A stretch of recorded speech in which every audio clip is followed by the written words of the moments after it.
राम नाम दी। सावन मास की शिव कथा। एक नगर में एक सेठ रहता था। उसके घर में धन संपदा सब कुछ थी, लेकिन संतान सुख उसको प्राप्त नहीं हुआ। तो संतान की प्राप्ति के लिए वो सोमवार के व्रत रखने लगा, सावन के उपवास करने लगा, कथा श्रवण करता था। शिव जी का बहुत बड़ा भक्त था, लेकिन काफ़ी वर्ष बीत गए, उसके घर कोई संतान नहीं हुई।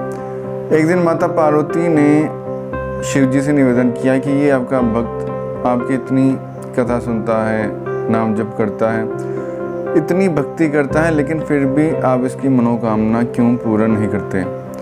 भोलेनाथ ने कहा कि देवी, इस संसार में हर प्राणी को अपने कर्मों का फल भोगना ही पड़ता है।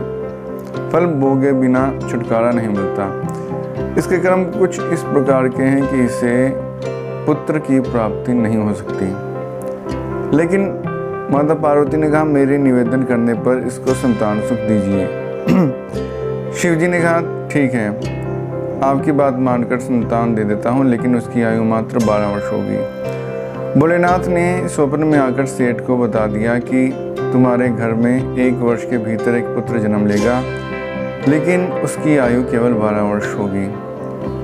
समय आने पर उस सेठ के घर में एक बालक ने जन्म लिया। बालक के जन्म के समय उसे शिव जी की बात याद आ गई। वो ना तो हर्षित हुआ ना दुखी हुआ। बाकी सब घर वालों ने बहुत खुशियाँ मनाई। उस बालक का पालन पोषण उस सेठ ने बहुत सात्विक विचारधारा से किया।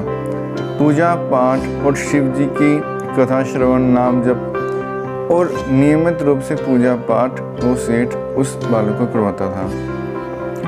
जब 11 वर्ष की उम्र उस बालक की हुई तो सेठ ने उसे उसके मामा जी के साथ काशी में पढ़ने के लिए भेज दिया और बहुत सारा धन दे दिया, और साथ में ये भी कहा कि तुम जहाँ भी ठहरो वहाँ यज्ञ करवाना, ब्राह्मणों को दान देना और शिव जी के व्रत और नियमित रूप से जप जरूर करना और बालक को भी करवाना। ऐसा ही वो बालक और उसके मामा जी करते रहे। रास्ते में एक नगर में जब पहुँचे तो वहाँ की राजकुमारी की शादी एक राजकुमार से हो रही थी। राजकुमार एक आंख से काना था और उसका जो पिता था वो इस बात को छुपाना चाहता था। तो उस सेठ के लड़के को उसने अपने बेटे की जगह बिठा दिया, लेकिन सेठ के बेटे ने एक चुनरी पर सारी बात लिखकर उस राजकुमारी को दे दी। जब राजकुमारी ने सब बात पढ़ के जान ली तो उसने अपने पिता को सारी बात बता दी। उसके पिता ने ये कहा कि मेरी बेटी की शादी उस सेठ के लड़के से हुई है, राजकुमार से नहीं हुई, तो मैं अपनी पुत्री को विदा नहीं करूँगा। बारात वधू के बिना चली गई। वो बालक काशी पहुँचा और उसने विद्या अध्ययन शुरू किया। जब 12 वर्ष का हो गया तो एक दिन उसने कहा, मामा जी, मेरी तबीयत कुछ ठीक नहीं है। उसके मामा ने कहा, अंदर जाकर लेट जाओ। वो कमरे में जाकर लेट गया और भगवान शिव का भजन करने लगा, नाम जप करने लगा। कुछ समय पश्चात उसकी आवाज़ आनी बंद हो गई। मामा जी ने आकर देखा तो उसके प्राण पखेरु उड़ गए थे, क्योंकि यही भोलेनाथ का वचन था। 12 वर्ष पूरे हो गए थे। उसका मामा बहुत विलाप करने लगा। उसी समय शिव जी और पार्वती जी वहाँ से गुजर रहे थे। पार्वती जी ने जब विलाप सुना तो बहुत करुणा उनके मन में आ गई। उन्होंने भोलेनाथ से पूछा कि ये कौन है और क्यों विलाप कर रहा है। शिव जी ने कहा कि ये आपने जो मुझे वरदान देने के लिए कहा था, उसी वरदान के फलस्वरूप बालक की आयु केवल 12 वर्ष थी, जो कि पूर्ण हो चुकी है। तो उसका मामा उसकी मृत्यु पर शोक व्यक्त कर रहा है।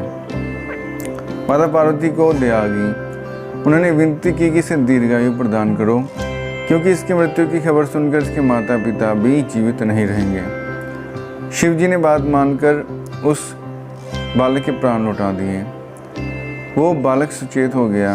उसका मामा ये देखकर बहुत प्रसन्न हुआ और फिर कुछ ही दिनों बाद उसकी शिक्षा भी पूरी हो गई और वो वापस अपने घर की ओर लौट पड़ा। जब उसी नगरी में वे दोनों पहुँचे जहाँ पर उस बालक का विवाह हुआ था तो उस राजा ने उन दोनों को पहचान लिया। उनकी ही प्रतीक्षा सब राज्यगण कर रहे थे। उनका बहुत आदर सत्कार किया गया और राजा ने अपनी पुत्री को उनके साथ भेज दिया। वो सेठ और सेठानी दोनों यही प्रतीक्षा कर रहे थे कि शायद उनका उस बालक का जो मामा है वो बालक की मृत्यु का समाचार लेकर आएगा, और वो बहुत घबराए हुए थे और मन में 24 घंटे भोलेनाथ से यही विनती करते थे कि हमारे पुत्र को दीर्घायु प्रदान कीजिए। लेकिन जब उन्होंने देखा कि उनका बेटा पुत्र वधू के साथ और उसके मामा जी के साथ आया है तो उनकी खुशी का कोई ठिकाना नहीं रहा। वो बहुत प्रसन्न हुए और भोलेनाथ के मंदिर में जाकर उनका धन्यवाद किया। भोलेनाथ ने आकाशवाणी से उस सेठ को बताया कि तुम नियमित रूप से ओम नमः शिवाय का जप करते हो, श्रावण के उपवास रखते हो, जप करते हो, कथा सुनते हो, सोमवार के व्रत करते हो। तुम्हारे इस भक्ति से प्रसन्न होकर मैंने तुम्हारे इस बालक को दीर्घायु प्रदान की है, और जो भी इस कथा को सुनेगा उसके भी सब कष्ट दूर होंगे और उसे भी परम शांति की प्राप्ति होगी। तो ये थी सावन महीने की कथा, जो कि सावन के मास में अक्सर शिव भक्त सुनते हैं। धन्यवाद।